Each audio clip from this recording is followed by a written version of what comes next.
Hey, what's going on YouTube? This is Bryce with BS Media, and as promised in my previous video featuring this Weedeater, I'm back to give my full thoughts and a review on this product.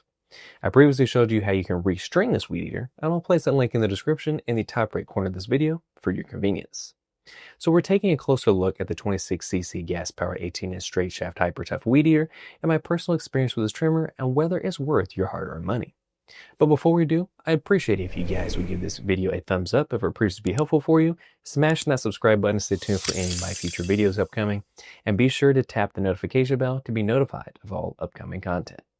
So let's dive into this review and get down to the nitty-gritty of this string trimmer. Taking a look from the top to the bottom, you'll notice it's supplied with a bump head, which mine is busted, and we'll get to here in a little while, a plastic guard, an 18-inch straight aluminum shaft with attachment capabilities, a safety trigger to stop any accidental throttle thrusts, and then a red plastic covering over the engine. The air filter is quite easy to get to with the turn knob, and the choke, primer bulb, and starter cord are located around back. The Weedeater weighs a respectable 12.79 pounds, which I feel isn't too heavy or too light. The cutting swath on this model is 18 inches, so it can really cut a good path if you're dealing with some heavy stuff. Now that we looked over the exterior and its features, let's go over the thing that truly matters: how well it works. This is actually a tricky question for me because I've experienced both sides of this Weedeater, which is a strong mixture of good and bad. The engine is plenty powerful, and it can really do some damage when called upon. I tackled some pretty gnarly yards over the summer, and I was able to even tear through some light branches that came across my path. It's very easy to start, and the whole unit feels very solid in the hands. Unfortunately, there were some drawbacks that were ultimately leading me to return this though. Over the summer, I began my own lawn care business, so I mowed and weed-eated well over 50 plus yards, so the Hyper Tough was heavily used and really put to the test.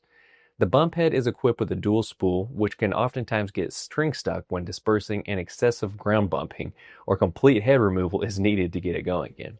These repeated ground taps ultimately busted the entire bottom of the bump head, as you can see here.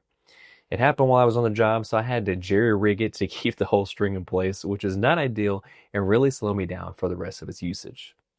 The other problem I ran into with this Weedeater is the clutch. Before I grabbed this Hyper Tough model, I actually had a 2021 Hyper Tough model that continued to run until the summer when I sold it.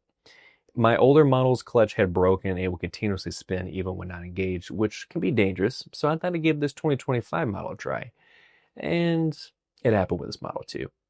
Even with the added safety trigger and better overall build quality, it slowly began to break down over the weeks, and now it just spins and spins no matter what.